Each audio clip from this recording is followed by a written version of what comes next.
Hello friends, today we'll be studying about a very famous Indian sociologist, Govind Sadashiv Ghurye. Now onwards, we will say G.S. Ghurye and his Indological approach. First, some brief background about G.S. Ghurye. He was born in a Brahmin family and he had keen interest in reading Sanskrit literature. And hence he pursued Sanskrit as his major course in Bombay University. We will later see how his family background and education influenced his Indological approach. So first, born in Brahmin family. Second, keen interest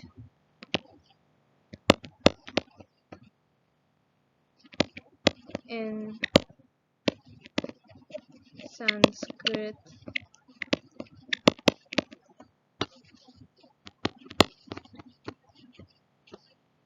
literature. Number 3. And he also worked under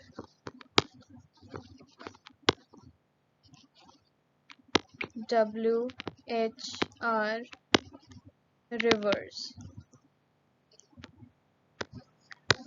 gave Indology approach to sociology.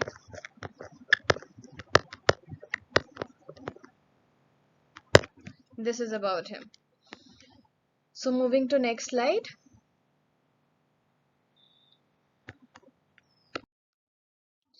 G.S. Ghurye Indological approach to study Indian society. So what is Indological approach? How does he put it? So Indology refers to systematic study to Indian society and culture. Number 1, systematic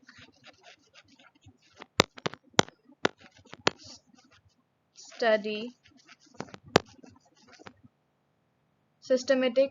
of Indian society and culture. What does Indologists say? Indologists say that Indian culture and Indian society is unique, and hence Western method theories and models cannot fit in Indian society to read it. They mean to say that it is Western model and Western theories are inadequate to study Indian society. Western models, theories, inadequate to understand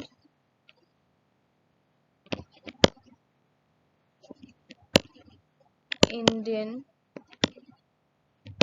society as it is unique and exclusive.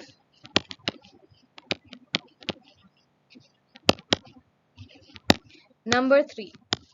They say to develop an understanding of social interaction in India, sociologists will have to understand values,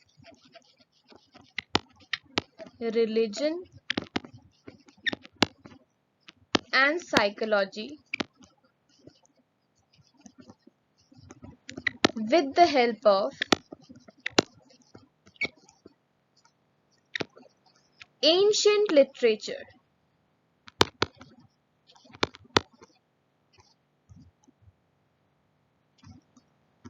Ancient Sanskritic literature. Sanskritic is very important. Sanskritic literature like Vedas, Upanishads, epics, travelers' accounts, shastras, etc.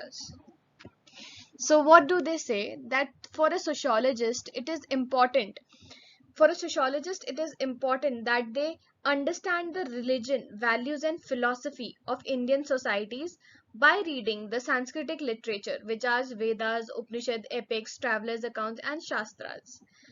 Sorry for my bad handwriting. I'm not used to the online platform, but I'll get used to it slowly. And I'll improvise upon my writing too. On moving to the next slide, factor influence the adoption of Indology in India. So G.S. Ghurye was not the first person who brought Indology to the Indian sociology. Before them, Britishers was also trying to adopt Indology in Indian society. How? They were trying to know Indian society with the help of scriptures, so that they can rule over India in a better way. So the roots of Indological approach can be traced back to establishment of Asiatic Society of Bengal by William Jones. Number 1.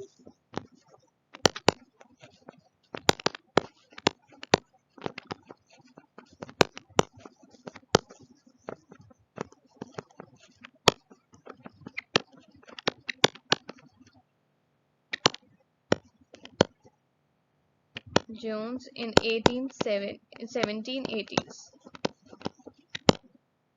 Second, number of British administrators and Western scholars contributed to the development of Indology. For example, if I give you an instance, Henry Maine wrote Ancient Law. Ancient Law by Henry Maine. Also, Max Muller translated Vedas. Number 3, socio-political climate of India, that is, colonial rule and national movements were taking place.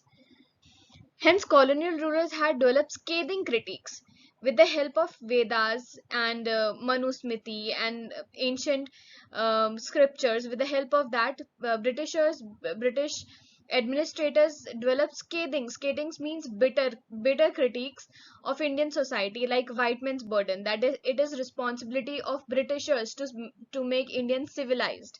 That is called white man's burden. They mention such scathing remarks. So Indian nationalists were taken aback by this, that they are taking so bad about our Vedas and scriptures and ancient philosophy.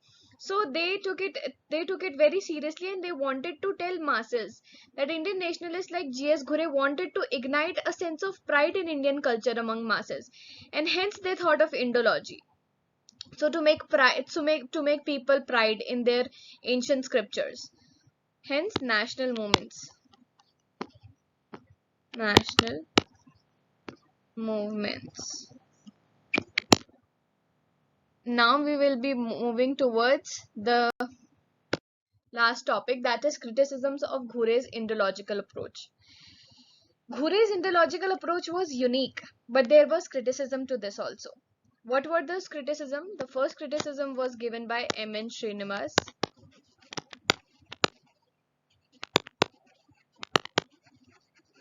He said that your approach is a book view. Book view means that your view is very bookish in nature. You are reading from books and then you are making a perception about a society. Your book is not field view. You are not going into the fields and looking at the reality and then making perceptions about the society. So rather than field view, it's a book view. The second critique is that Indological approach is prescriptive in nature and not descriptive. What does it mean? Prescriptive in nature and not descriptive.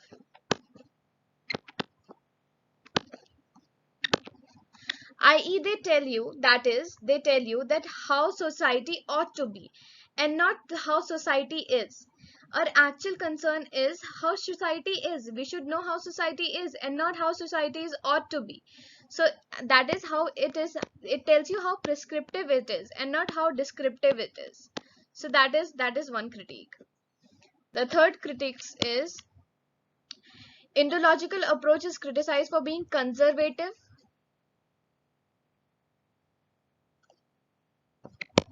and status quoist. That is, it is conservatives, Rudivadi, which it implies that it justifies inequality. Justifies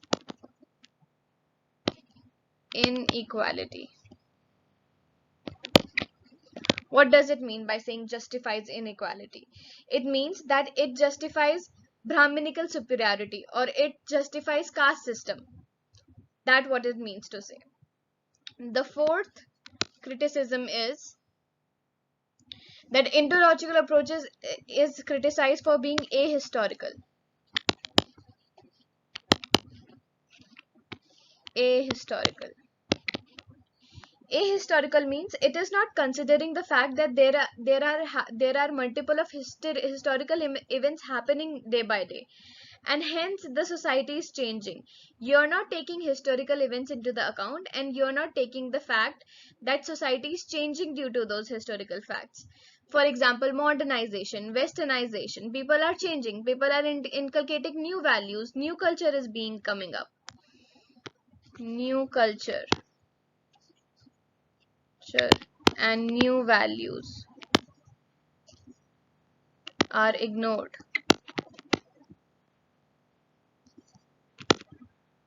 Number 5. The last but not the least, that Indological approach errs when it equates Indian society with Indian values, Indian society with Indian culture, thereby ignoring contribution of other cultures and other religions. When Indological approach studies, it equates everything with Hindu culture, with Hindu values. But there are other religions and other values as well. So we should not be ignoring Muslim religion and Christian religion, the Jainism and tribals. So there are multiple religion and multiple ethnic groups as well. So it ignores